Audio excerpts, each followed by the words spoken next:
بسم الله الرحمن الرحیم. د ټولو نه مخکې زه ټول افغان ولس ته د مینې نه ډک سلامونه وړاندې کوم. زما د نننۍ بیانیې موضوع ده په افغانستان کې د امریکې شتون 38مه برخه. ګرانو وطنوالو، کله چې ملوک او باقي زوی سنګین ته ورسېدل تر څو په شخصي توګه همکاري وکړي، نو طالبانو لا د مخه د کلو ډیره برخه نیولې وه. یو څو کلي یې په جګړه کې ونیول او نور کلي یې په هغه وخت کې ونیول چې کله پولیس او سیمه ییزو پولیسو د مهماتو د کمښت په وجه د کلو نه بیرته ووتل. فدا محمد په خپله ولیدل چې د هغه شاوخوا پوستې په هغه وخت کې پرېښودل شوې وې چې کله د دې پوستو د مدافعینو سره د ټوپکو ګولې خلاصې شوې وې. طالبانو خالي ودانۍ وسوځولې او بیا یې د الکوزو سیمه ییز قبیلوي کسان ووهل. یو څه د هغو کلیوالو په غچ کې چې په 2013 کال کې له حکومت سره مرسته کړې وه، او یو څه د الکوزو او اسحاقزو قبیلوي شخړې څخه وو. د یوې اونۍ په جریان کې په شمالي هلمند کې نږدې 400 پولیس او سرتیري وژل شوي یا ټپیان شوي وو. په داسې حال کې چې د 2013 کال د جګړې په ټول فصل کې 500 کسان وژل شوي یا ټپیان شوي وو. حکومت اټکل کړی و چې 3200 ملکي وګړي د شمالي هلمند څخه تښتېدلي وو. په جګړه کې ښکېل پاتې شوي باقي زوی د طالبانو مورال د اردو په پرتله ډېر قوي وباله. له بلې خوا د خپلو جنګیالو د تازه ساتلو لپاره طالبانو خپل کدرونه له جګړې څخه بهر او د هلمند په لرې شمالي سیمو کې نورو سیمو ته ولېږل، چېرته چې دوی بشپړ توګه کنټرول درلود. حکومت هم هغه افغان سرتیري او پولیس اونۍ په اونۍ په لومړۍ لیکه کې پرېښودل. د چاودېدونکو توکو یوې وسیلې ملوک لږ ټپي کړو. په کابل او هند کې درملنې هغه له جګړې څخه لرې کړو. زیانونو واحدونه کمزوري کړل. نو له دې له امله حکومت اړ کړو چې نوي ځواکونه واستوي، خو د هغوی مورال ډېر زیات کمزوری و. د طالبانو سره د قومي غچ اخیستنې اوږدې جګړې د الکوزو سیمه ییز پولیس جګړې ته وهڅول، که څه هم هغوی له جګړې څخه ستړي شوي وو. له 150 څخه لږ کسان پاتې وو. پاتې کسانو د ملګرو او کورنۍ غړي وژلي یا ټپیان لیدلي وو یا په خپله ټپیان شوي وو. د طالبانو اعدام او د کلیوالو وهل د دې لامل شو چې حکومت په ورته ډول غبرګون وښود، په ځانګړې توګه د الکوزو سیمه ییزو پولیسو. فدا محمد وویل چې موږ غچ غواړو، موږ تر مرګه جګړه کوو، موږ به طالبان وژنو ځکه چې دوی هیڅکله هم نه تسلیمیږي، نو موږ به دوی نه بندي کوو. خو په حقیقت کې حکومت ډېر لږ طالبان ونیول. د پولیسو یو کس دا خبره داسې تشریح کړه چې په لښکرګاه کې به څارنوال هر هغه څوک خوشي کول چې څوک به موږ نیولي وو.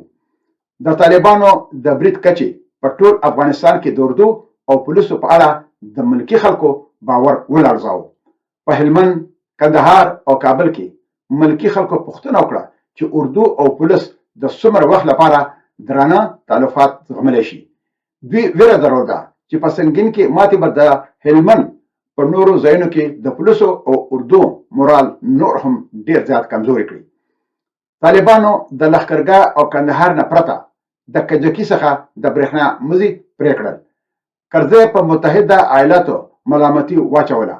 هغه حیران شو چې ولې متحده ایالات طالبانو او په خپل سر پاکستان ته اجازه ورکوي چې د هلمند ځینې برخې ونیسي. او کرزی شک کاوه چې د دوه اړخیز امنیتي تړون له ستونزو وروسته دا د هغه د ځواک د کمولو لپاره یو بله لوبه وه. د هغه شکونو هغه سنګین ته د تګ او د شیانو د سمولو څخه منع کړو، لکه څنګه چې هغه په 2010 کال کې په کندهار کې کړي وو.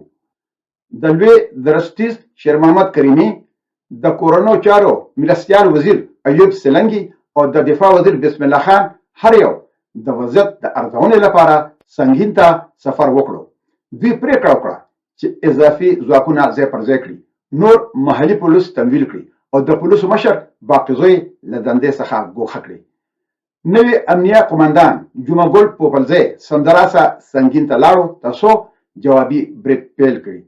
هغه د ولایت د نورو سیمو د ولسوالو د پولیسو مشران د هغوی د هرې ولسوالۍ څخه د 80 کسانو سره یو ځای راوغوښتل. هغه بیا حکمت الله د ګورشک څخه او عمرجان د نادري څخه د برید مشران کړل.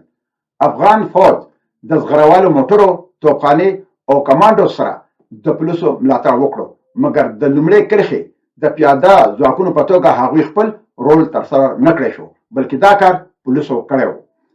جمعه ګل د جولای په 28مه د روژې په وروستۍ ورځ خپل جوابي برید پیل کړو. نږدې 600 پولیسو او سیمه پولیسو او 200 افغان سرتیرو د 600 څخه تر د 800 پورې طالبانو باندې برید وکړو. طالبانو د کلو دفاع وکړه، د ودانۍ دیوالونه جوړ کړل او په هغې کې به د سوړو له لارې ډزې کولې. د حکمت الله او عمرجان زړورتیا، فداومد او د الکوزو سیمه ییز مشران متاثره کړل. خو دا جګړه ډیره سخته وه. د سړکونو په اوږدو کې ځای پر ځای شوي چاودېدونکو توکو د پرمختګ سرعت نور هم ورو کړی و. د 10 ورځو سختې جګړې وروسته حکمت الله او عمرجان د نیول شوي ځمکې 2/3 برخه بیرته ونیوله. خو دا بریا د 6 نورو تلفاتو په لګښت راغله چې په هغې کې تجربه لرونکي او باصلاحیته کوچني افسران د وژل شوو کسانو په منځ کې شامل وو. د دې تلفاتو له امله جمعه ګل باید ودرېدلی وي مخکې له دې چې ټوله ځمکه بیرته ونیول شي. طالبانو هم ورته زیانونه وګالل. جګړې طالبان ستړي کړي وو، که څه هم دوی له ستړي کېدو څخه ډېر لرې وو. ملا رؤف چې د طالبانو د لومړۍ کرښې قومندان و، خپل قدرونه بیا تنظیم کړل او د نویو کسانو د بدلولو لپاره چمتو کړل. د جوابي برید وروسته عمرجان، حکمت الله او نور پولیس قومندانان بیرته خپلو ولسوالۍ ته راستانه شول. دوی د شپې په اوږدو کې د حکمت الله په ولسوالۍ ګورشک کې د ولسوال محمد فهیم په میز د ډوډۍ لپاره ودرېدل، تر څو د وژل شوو کسانو په اړه او د راتلونکي په اړه فکر وکړي. د دوی له وتلو سره پولیس بیا بیکاره پاتې شول. جمعه ګل هڅه وکړه چې د الکوزو نوي سیمه ییز پولیس وګماري، مګر د نوي کسانو د استخدام او روزنې لپاره وخت ډېر کم و. په عین حال کې د تشې د ډکولو لپاره هیڅ سرتیري یا پولیس نه و.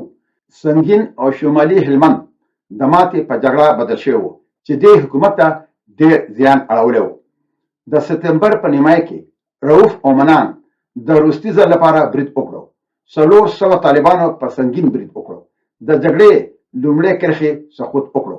سیمه ییزو پولیسو کلي پرېښودل. د کلونو جګړو وروسته بالاخره سنګین سقوط وکړو. رؤف تقریبا ټوله ولسوالي ونیوله. یوازې د ولسوالۍ مرکز او اصلي سړک د حکومت په لاس کې پاتې شو. طالبانو د ولسوالۍ د مرکز شمال ته 500 متره او جنوب ته 300 متره کنټرول ترلاسه کړو. نور شمال ته موسی کلا او نوزاد تقریبا ټول سقوط وکړو. د دوی د ولسوالۍ مرکزونه محاصره شوي وو. په 2015 کال کې منان به دواړه موسی کلا او نوزاد ونیول او په لفظي ډول به د سنګین ولسوالۍ د حکومتي ودانۍ په دروازه کې کېناستل. هلمند وویشل شو. شمال د طالبانو علاقه وه، مرکز او جنوب د حکومت سره وو. د فوج او پولیسو وروستۍ ماتې د هغوی د مورال ناکامي وه. دا 3 میاشتې جګړه وه. طالب جنګیالو په میاشتو جګړې وکړې او د جوابي برید څخه بیرته راستانه شول، تر هغه چې پولیس او الکوزي قبیلې سقوط وکړو. که چېرته د پولیسو او د اردو مورال لوړ وي، نو پولیسو ممکن د طالبانو ګزارونه زغملی وي، او که اردو ممکن د جوابي برید لپاره ګڼندې شوی وي، نو دا ممکن وه چې د سقوط لاره نیول شوې وي. په حقیقت کې هغه څه چې ورته اړتیا لرله هغه یو څه نور زغم و چې هغه په دوی کې نه و. هلمند د طالبانو د بریدونو لومړۍ څپه وه. منصور په کندهار کې 2مه څپه پیل کړه. د جولای په 9مه 30 طالبانو په یو وخت کې د والي فرمانه او د پولیسو پر مرکزی دفتر برید وکړو. برید کوونکي له پاکستان څخه وو او ډېر روزل شوي وو. له دوی څخه 22 تنه ووژل شول. بیا د جولای په 26مه شاوخوا 200 طالبانو د سپین بولدک په سیمه کې د افغان په سرحدي پوستو او د پولیسو د مشر عبدالرازق د کورنۍ په کور برید وکړو. 6 ځانمرګو بریدګرو د عبدالرازق په کور برید وکړو چې په دغه وخت کې هغه په کندهار ښار کې و. په ورته وخت کې نورو د 500 څخه تر 800 پورې طالبانو په جړۍ برید وکړ. منصور غوښتل چې جړۍ د طالبانو د فعالیت د مرکز په توګه بیا تاسیس کړي او بیا د کندهار ښار د ګواښ لاندې راولي چې هغه کولای شو چې حکومت بې ثباته کړي چې دا به د حکومت لپاره یو ستراتیژیک ګزار وي. په جړۍ باندې برید یو ډیر حیرانونکی و. د طالبانو ډېری جنګیالي له پاکستان او میوند څخه په ولسوالۍ کې راټول شوي وو. دوی د ځایي خلکو څخه هم یو څه مرسته ترلاسه کړې وه. جنګیالي په لویه کچه اسحاقزي، نورزي، غلزي او بلوچ وو. ډېری په اصل کې د جړۍ څخه وو او هلته یې کورنۍ درلودې مګر په پاکستان کې اوسېدل. ځینو د کلونو جګړې تجربه درلوده.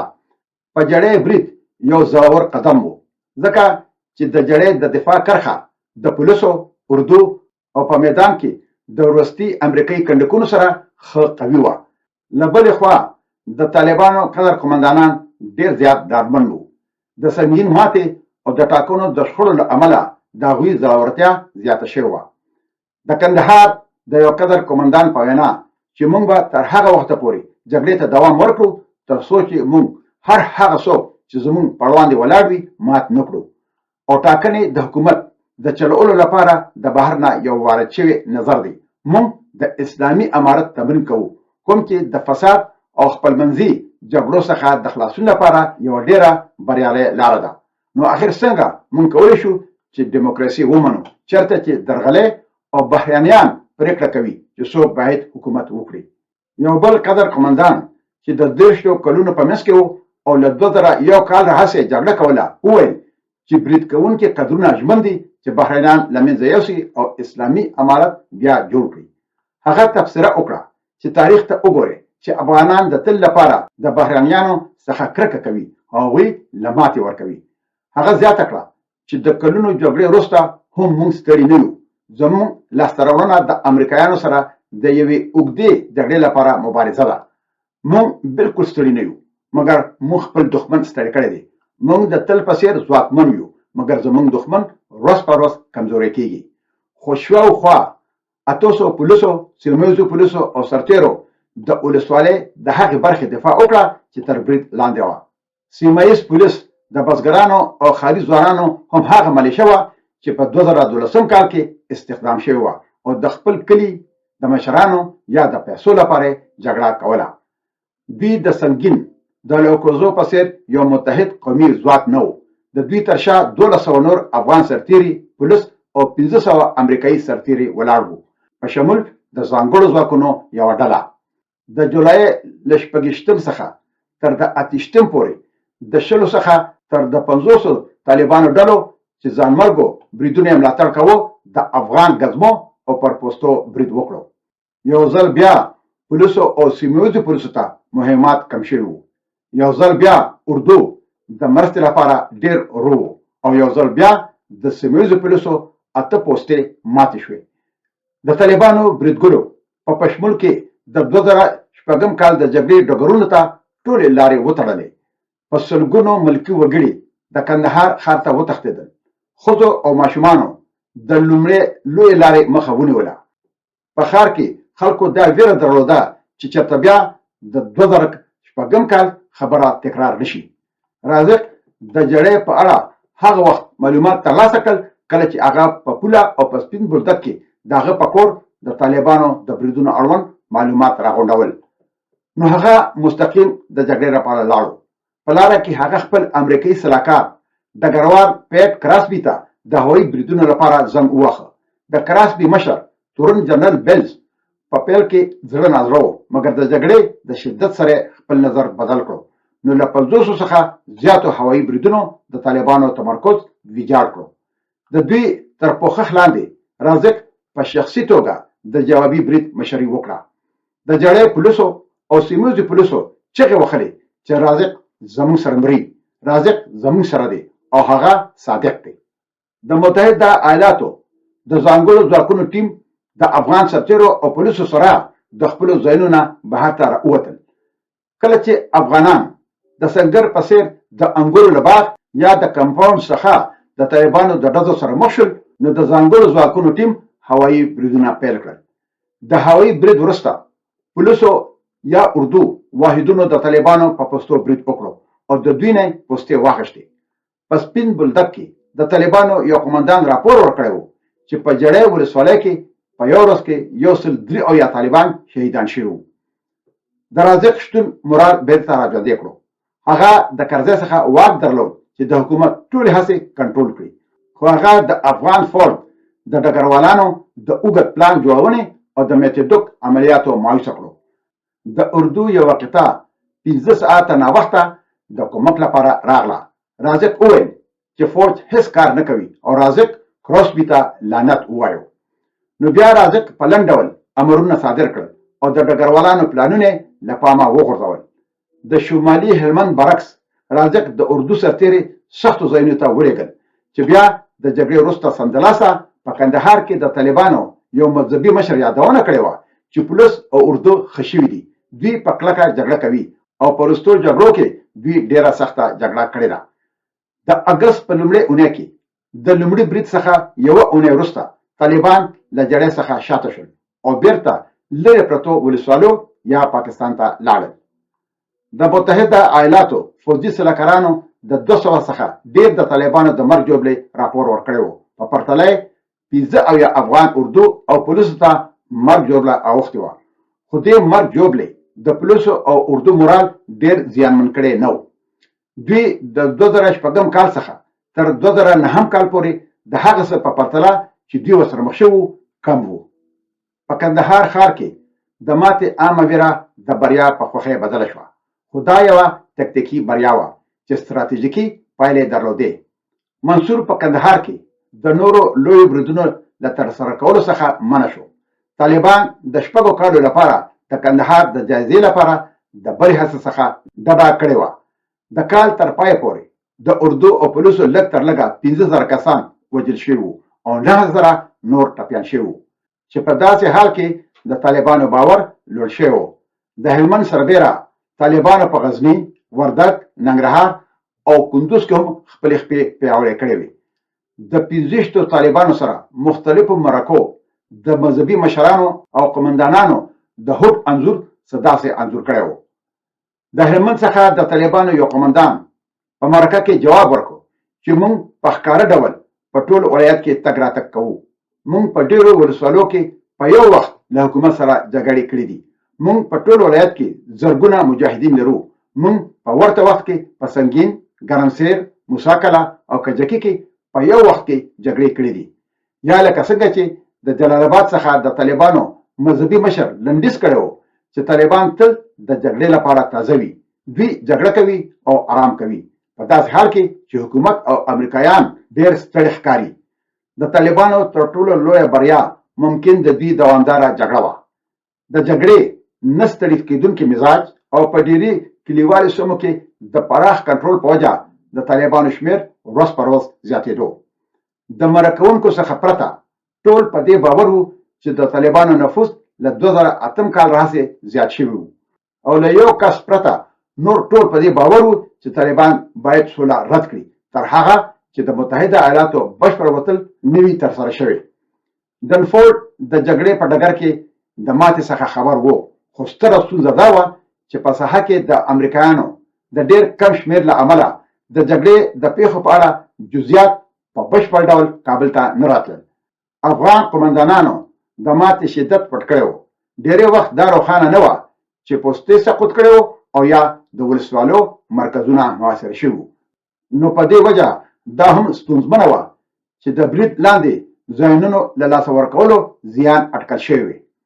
مختلفو امریکایي افسرانو په ځینو توجیهاتو سره استدلال کړی و چې په شمالي هلمند کې د طالبانو بریالیتوبونه د هېواد په نورو برخو پورې هېڅ تړاو نه لرلو او دا قضیه باید چې د نور هېواد د قضیو څخه جلا وګڼل شي. تر ټولو پورته د اوباما لارښوونه روښانه وه چې د متحده ایالاتو اردو به د افغان حکومت د جګړې لپاره ونه جنګېږي او دا تمه کېدای شي چې افغان حکومت د ماتې سره مخ شي. د دې نه وروسته چې څه وشول نو زه به هغه په خپله راتلونکي ویډیو کې ستاسو په خدمت کې وړاندې کوم انشاءالله. ګرانو وطنوالو، اوس به په لوی لاس سپارم. تل دې وي پښتو، تل دې وي پښتونولي او تل دې وي د اباسین او د مارګلي د غرونو نه تر د امو دریا پورې زمونږ د پلار نیکه ګران خوږ ګلالي او ګلې ګلزار وطن لوی افغانستان د ازادۍ په هیله مشال خان ټکر.